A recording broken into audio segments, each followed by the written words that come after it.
Hello and welcome back to the ILM Realtor Podcast. I'm your host, Tabetha or Tabi Klein, a realtor here in Wilmington, North Carolina. If you're new here, this show is all about the real estate market in Wilmington. We're going to be talking about insurance, loans, title, and everything in between. We love the Wilmington lifestyle, pool lounging, beach days, boat adventures. But when it comes to insurance, guessing can get expensive and fast. Today, we're translating the fine print into real life terms. What's covered, what's not, and how to protect yourself before it's too late.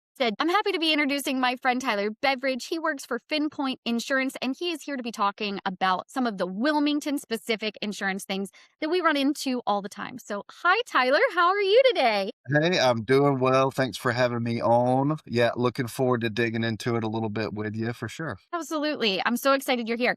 Tyler, I think the very first time we met, almost naturally it came out that we have the same background. We came from the same stock. We share the culinary background. Yes, We share the yes. I culinary background. remember whenever I first, like I said, it was something I saw and I was like, oh, I've got to get in touch with her because it's just rare. I think the level of care for people is what starts it. It's like, how do I love people well? Oh, I'm going to feed them. I'm going to host them. I'm going to take care of them. But then reality sets in, and working in a kitchen or a restaurant or a resort is a little hard to do with a family. I would say the exact same thing. I think for me, I always loved what I loved about food was it brought people together. And Yes. there was always some sort of event. Either we were having dinner together, but everybody came to the table. It was that one thing that brought everybody together. And then when you think about like where they're at when they do that, they're in a home. So being able to help people find that home. And obviously I'm kind of like peculiar about everybody's kitchen. I like to go in the new houses and see what everybody's got, so like it kind of ties. It does. And then you were in real estate as well. So you Yes. did the home side and helping people find homes, and now you're helping people protect their homes. Yes, so started my culinary. I graduated Johnson and Wales back in 2012, 2016. Wow. Transitioned into real estate. I was working as a fry cook in the morning and a real estate agent in the evening. I transitioned about 6 months after I started into real estate full time and really never looked back. I did that right up until 2022, and then transitioned over into insurance. What was the big push for that? So for me, it was growing family for one. And then what I loved about real estate is I really got to know my clients. But if you did a good job, they weren't going to be calling you because they loved their house. They were going to be there for, 5, 7, 8 years. What I liked about insurance and what drew me to that is you were enabled to have an ongoing relationship with those Mhm. same clients. Typically every 6 months, we're talking. Every time you have a question, I was a friendly resource that could break it down to you in like human terms. Yeah. I loved when we were in Maryland, I had the best insurance agent. And every time I called her to ask her a question, she'd be like, how are the kids? Oh my gosh, they're so big now. Not every insurance agent, I feel like, does that well. But when they do, it's like having a friend who's protecting you. I think people, when they think about insurance, their eyes glaze over, and I don't understand why I need it. I don't understand what's covered. I think my goal with everybody is to make it super understandable and then also to sprinkle in fun stuff. Like you're living on this side of town. Have you tried this place yet? We go Yes. here and do this with our family. Yeah. Awesome. All right. So let's jump into some of the meat and potatoes, the things that specific to Wilmington insurance wise we're seeing and we need to be aware of. And then maybe some of the terms that can be super confusing to people. I would say the biggest misconception about insurance is typically people are moving from an area maybe further inland where they're not as close to the coast. They move down here, they get a smaller house. They perceive that their insurance cost is going to be smaller as well. That can be true in our area because we are in Wilmington. So we've got up and down the coast, a Hmm. lot of communities. But then you can also go 30 to 40 minutes inland and you are in more of that lower priced insurance policy.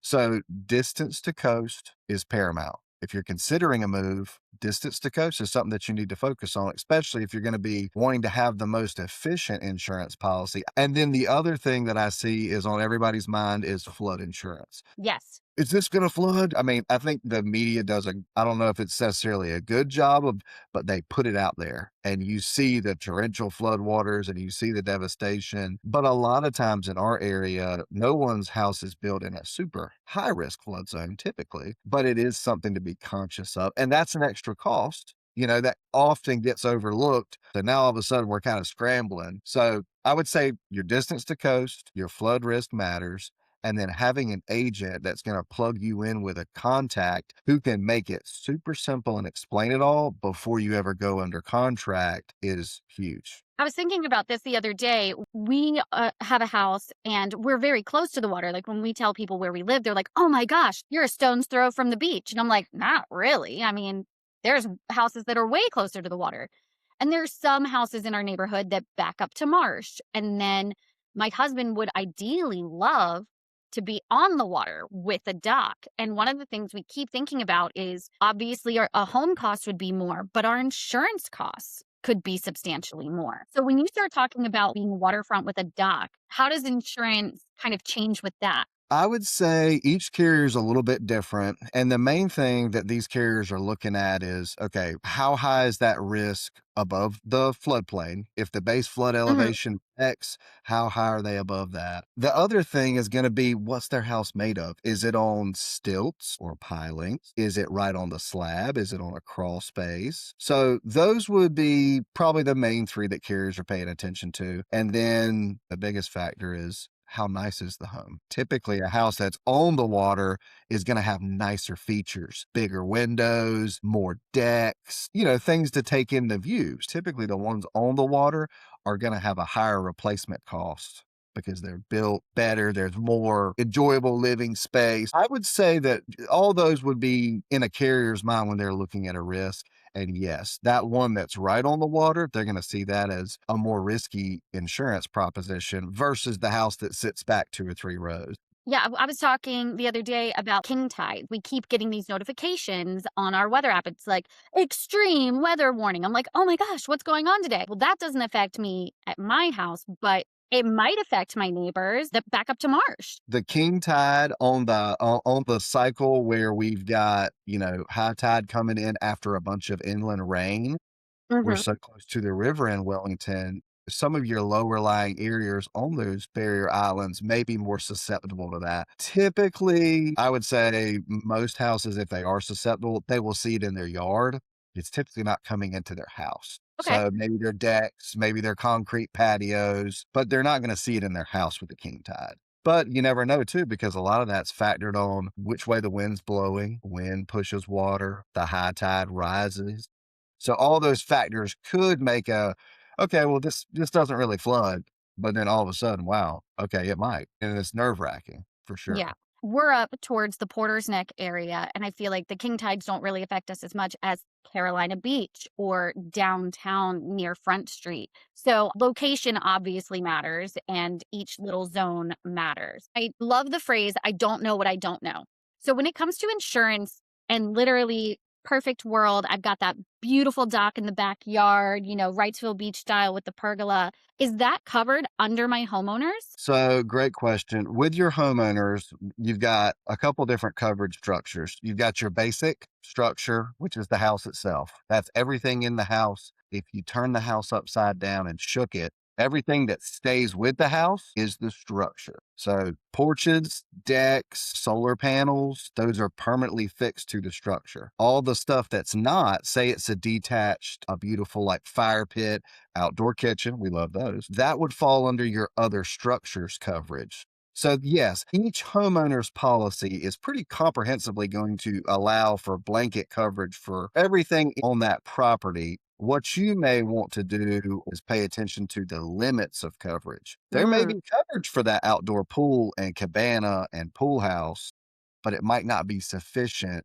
to replace it. In insurance, you've got to think about coverage A being 100% and everything that follows it, the other structures coverage, your contents coverage, your liability coverage, those are all typically percentage based. So whatever that coverage A is it's going to put us pretty close, but we may need to go in and modify and tweak. Some of those tweaks are very minor when it comes to cost too. So it's not like we're talking about doubling and tripling our premium because we put the outdoor kitchen in. When we talk about liability coverage, what does that look like? So a lot of carriers will offer several different options for limits. They're going to offer a standard 100,000, 300,000, 500,000. Some are even offering up to 1 million. So think about liability, and this is a perfect example. I have an insured. She and her friend went to lunch. When they left the house, they consolidated in her driveway, hopped in one car, went to lunch. When they came back, the friend got out and there was a little crack in the driveway. That little crack caused her friend to stumble and she went down to her knee. When she fell, she shattered her kneecap. Went to the doctor, she had health insurance. So health insurance will pay for that, right? Once the doctor, sent the claim in, they start asking questions. Hey, you said you were getting out of a vehicle. Where were you at? What did you trip on? If she had said, I was at 123 Elm Street at Tanya's house, they're going to come after that liability policy limit. So So I they share don't have to that pay for it. story because it would never be typically the person that comes over to the cookout, they're a friend, right? Like they're your buddies. They're not going to try to do anything to put you in a bad position. But on the flip side, if their healthcare provider sees that, oh, now we've got reconstructive knee surgery on the table with all this PT and all these extra things we're going to have to pay for, we're going to ask a few more questions and see if we can get to the bottom of who's to blame. Had that insured not had liability coverage, that's directly going to come out of their pocket. So having an adequate limit of liability coverage, it's a good peace of mind. And it's very inexpensive coverage. Typically, 100,000 versus 1 million, you're looking at a $20 spread per year. Really? A good agent is going to give you the highest limit that carrier allows because the cost is very inexpensive. Liability can come in a lot of different forms, but I think the most common is the injury on the property that could turn into a big medical issue. I was going to say, we have a golf cart, for example, and we are so nervous that the kids, when they're, going about the neighborhood, are going to roll it. We're nervous when they have friends over. It's like, you can't go out after dark. We put some very hard limits on it. So liability, would that also cover something like that with the golf cart, or is that a completely different policy as well? So in this area, you've got two different ways to cover the golf cart. A homeowner's policy could cover a golf cart. Now, there's some caveats. If you're in a golf course community where people use golf carts to move around, they can typically be covered under that policy because you're in a golf course community. If you're not in a golf course community, however, you're not going to find any coverage for the golf cart under the homeowner's policy unless the golf cart is used for you to maintain the property.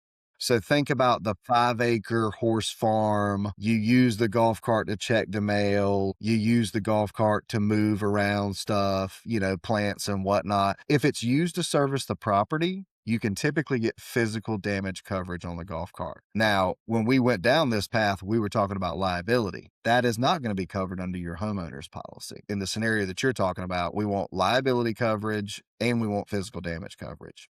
Typically, those are going to follow an auto insurance policy, and you're basically going to rate that golf cart where it's going to carry its own liability limits. So if it gets in an accident, it's going to have physical damage coverage to protect the other person or the other vehicle. It's going to have property damage, which covers your golf cart, and it's going to have liability riding over all that for medical payments and things like that. So you've got a couple different ways to do it. And really, depending on where you're going to live, we would strategize and say, well, let's put physical damage under the home. Let's put liability under that separate policy. This is the kind of big picture thinking that I feel like a lot of people are missing, where Absolutely. I feel like I have the coverage for this. I definitely have liability over here. My car is covered, but where and how they're layered to make sure that our protections are the best. Like, we're not the insurance professionals. That's why we come to people like you. Well, and I will tell you this too. A lot of times, say you're at Wrightsville Beach or you're at Carolina Beach, a lot of people will buy these golf carts and put them at the house and they'll go ahead and tag them. So they're legal to drive on a low speed zone, 25-mile-an-hour zone. Those golf carts are free to maneuver all around the island. When they get a tag, that tag is associated with the North Carolina DMV. they must maintain liability limits to the state minimums at a minimum in order to operate on the highway. So if your golf cart is tagged, then you would have to have Whole insurance different in bag of order to worms. get it tagged. So you would have to have that liability piece. Physical damage is really going to be up to the owner and if there's any financing. If there's financing, they're going to require some sort of physical damage coverage.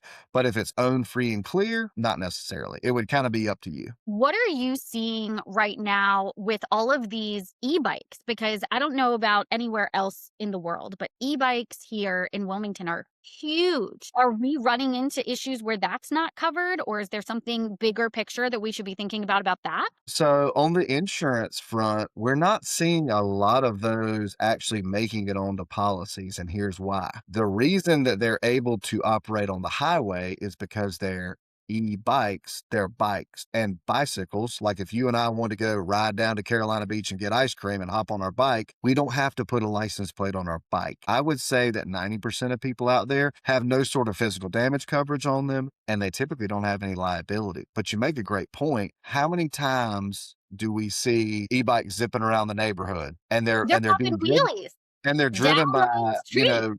12-year-olds, 14-year-olds, people that aren't even of age to operate on a public highway, but they're still happening. I think you'll see the insurance industry address that, but with insurance, we're typically not able to turn on a dime. So e-bikes have become more of an issue. Medical claims because of accidents have probably risen. Once they rise to a certain limit, then the North Carolina Commissioner of Insurance will implement some sort of, hey, this is how we're going to have to do this.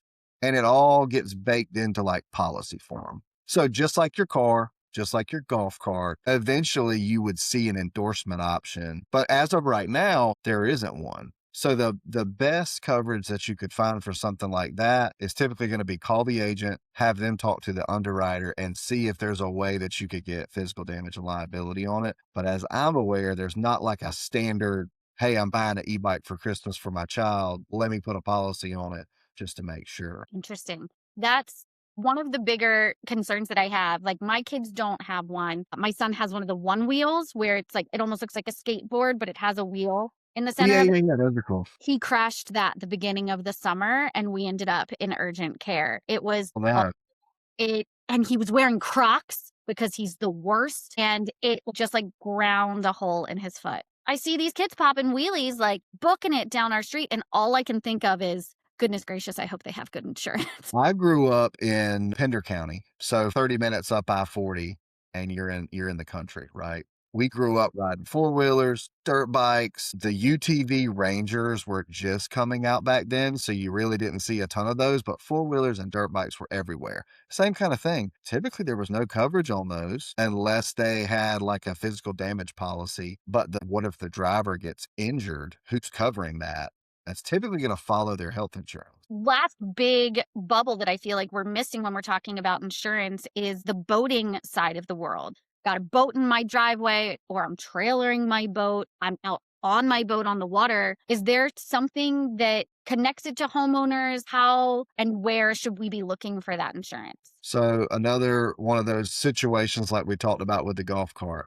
Certain carriers will allow watercraft to be insured under the homeowners. A reason that I don't really like doing that is because your liability limit on the home would also be your liability limit on the boat, and that would be a split limit scenario. So you're not adequately covered if something really bad goes wrong on the water or on the home because you've got that split risk. With your standard boat owner's policy, you're offered physical damage, so puts the boat back together. Say there's a lightning strike or a tree that falls on it, things where the boat's not in the water but still takes damage. It's going to have physical damage coverage. The other thing that it's going to carry, just like with auto insurance, it's going to carry protection for other boats that you may run into or another dock that you may run into. It's going to cover uninsured boaters, people that just come out there and don't have insurance. They own, grandpa's bass boat. They run into your boat. Somebody gets injured. You have the same uninsured boater coverage built into those policies. Ideally, that boat's going to be covered on a boat policy specifically to it. You would be able to spell out what you want to cover for the boat, the motor, and the trailer. So if you're trailering, you can include the trailer in that. The full package is going to basically wrap that boat pretty well. Now, there's also, hey, the boat's a 1970s model. I'm not really looking for physical damage, but I do want to have protection if I run into a dock or run Mhm. into another boat.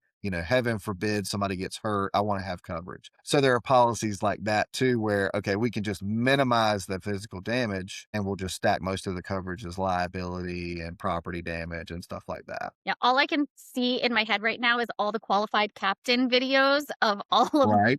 Yeah, situation. I don't know if the insurance companies ever got smart enough to follow that like Instagram handle, but accidents happen either way. But yeah, I mean, you got proof that lives forever on the internet. When we first moved down here, we were looking at getting a boat, looking at joining a boat club, all of these different options. And we ended up at a boat sales place, and they had their own little kind of marina situation. And the one guy was like, "Hey, I've got to go down to the dock. It's bumper boats down there." And I was like, "What?" I thought, everybody in Wilmington is such good boaters. And they were like, "Well, with the influx of people that came during COVID, everybody came down here for this boat life, and they haven't been active boaters for the past 10, 15, 20 years. They were seeing this influx of damage just because of the kind of people that were on these boats at the time." Bring up a great point. Say your boat's in a marina and somebody in the marina, is lifting the boat out. They're putting it on a dry stack. They're putting it in storage for you. Those guys are going to carry their own insurance because sometimes even those guys, they've got 100 boats to get in and out of the water in a few hour period. They're moving fast. They have an accident. It tears up the front of the boat, scrapes the boat. That's going to follow that company's policy that they have for accidents like that too. So one thing that you think about with dry land in a vehicle or a bike or a golf cart, you can push the brake and you can stop, but you can't do that on a boat. You're moving. And if the boat's big, you're moving for quite a long ways after you let off the gas. The weight, the energy, the inertia is moving forward. So yeah, those things happen. But I mean, again, with a good insurance agent, they're going to walk you through all that. And there's also safety courses that you can take. Those safety courses will give you discounts on your boat insurance. Ooh, I might try to find a link to that to put in the show notes because that's really good. Yes. Okay. You definitely can. You can go to North Carolina Wildlife Commission. They have a boater safety course and it's Coast Guard approved. So most carriers will ask, is it a Coast Guard approved course? Yes, it is through North Carolina. That's also who you're going to get your boat registered with. So you can do it all in one stop. I feel And a like great idea, if someone's moving here and never been on a boat before, take the boat course. There's take the boat. also people that just like, hey, I'm good at boating. If you pay me, I'll teach you how to boat. Oh, There's people you can pay, and they will literally go out and show you, all right, this is how you pull up to a beach. This is how you put the boat back on the trailer. Because once you get it, you get it. But until you get it, it's nerve wracking. even if you're coming from like a lake community, you're not dealing with tides. You're not dealing with, current. There's Right. a lot that goes into even beaching up at the sandbar, which is why I am a beach person, not a boat person. Always did the beach a lot. When we had kids and I started having to take the cooler, the chairs, the toys, and drag them up over the dunes, we started boating more. We put it all back in the boat and the boat comes back to the house. So I'm not having to lug anything over the dunes. But when you talk about like a relaxing day, if you cut the boat out of it and can just go on the beach and relax, your stress level's lower for sure. Your stress level's lower. When we first moved here, I just kept a beach chair in the back of my car. And anytime I had 20, 30 minutes to spare, pop myself out on the beach. Oh, yeah. That's the lifestyle. That's what everybody comes down here for. And we're fortunate to live in an area, even in this month. What was it? This past weekend, we had 60, 70-degree weather. You 70. can sneak out and just sit. Christmas Day, we went on the beach. The kids love it. The kids don't mind. The kids will go get wet, but I'm not Yeah. into that. I'm not into that either. So if there is one thing that someone needs to take away from this episode, one core message, what would it be? I would say for someone that's watching this podcast, that's thinking about, okay, I'm thinking about moving to this area. What should I do? I'd say getting in touch with an insurance professional that's local to the area they're moving, that specializes in insurance in that area is paramount. They're going to be able to navigate the best policies, make sure you've got all the adequate coverage, and they're also from the area, so they know the ins and outs and can kind of guide you through that process. So the biggest thing, and this is really for selecting an agent as well, you want someone with that local personal knowledge, someone that lives in the community that they're helping you in, and also someone that's going to pick up the phone and be willing to give you the time of day and not just treat you like a number. I totally agree. Absolutely. Tyler, thank you so much for coming on this podcast. Thank you so much for giving us this information and just helping us take the next steps and making sure that our home and our family is safe and that we can enjoy Wilmington to the best of our abilities. If anybody has questions about insurance or looking for a resource, please don't hesitate to reach out. I've got a number that you can contact me on that's directly connected to my cell phone or an email. Thank you so much. Yeah, you're very welcome. Thank you so much for listening to the ILM Realtor Podcast. We're going to continue interviewing local professionals and getting their tidbits and nuggets of all things Wilmington real estate. Until then, I hope to see you around our perfect little city.